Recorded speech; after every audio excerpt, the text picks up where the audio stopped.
Je vais vous parler du principe de précaution. Vous savez, ce principe inscrit dans la Constitution depuis 2005 qui prévoit que l'absence de certitude, compte tenu des connaissances scientifiques et techniques du moment, ne doit pas retarder l'adoption de mesures visant à prévenir un risque de dommages graves et irréversibles à l'environnement.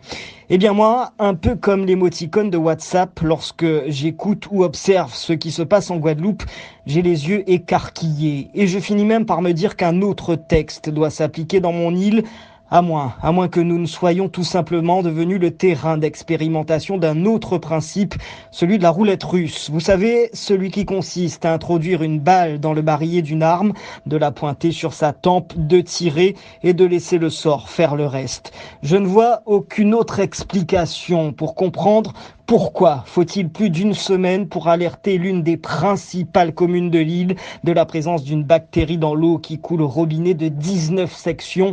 Les analyses fussent-elles réalisées entre 2 jours fériés de mai et laisser ainsi des milliers de citoyens boire une eau potentiellement dangereuse.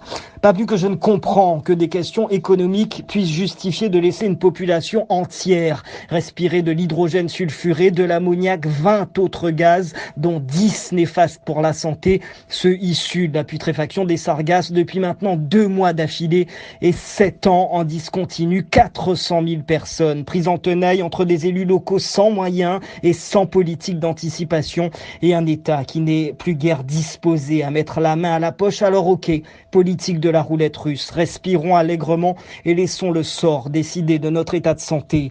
Et ce n'est pas l'exemple du CHU qui pourra me dissuader que nous sommes devenus un territoire d'expérimentation de ce principe simplement pour des raisons économiques. Sinon, comment comprendre que 6 mois après l'incendie du CHU, il n'y ait toujours aucune réponse claire sur l'air que respirent les malades et les soignants et que malgré les préconisations du préfet de l'époque rappelées depuis, la direction de l'hôpital ait choisi de réintégrer les lieux au plus vite.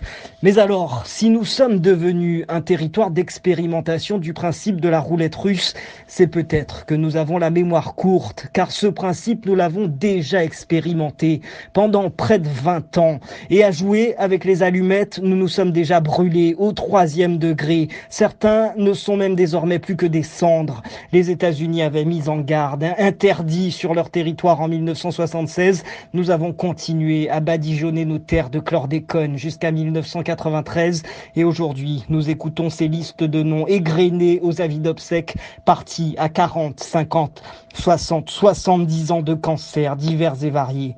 Le passé et l'histoire ont pourtant cette vertu, nous permettre de tirer les leçons, nous éviter de commettre les mêmes erreurs, de tenter et retenter inlassablement le diable, nous apprendre à arrêter de sacrifier les droits de l'homme sur l'autel des finances, à ne pas laisser le sort et le temps disposer de nous, à ne pas oublier qu'à trop jouer à la roulette russe, parfois la balle part et qu'alors il est toujours trop tard.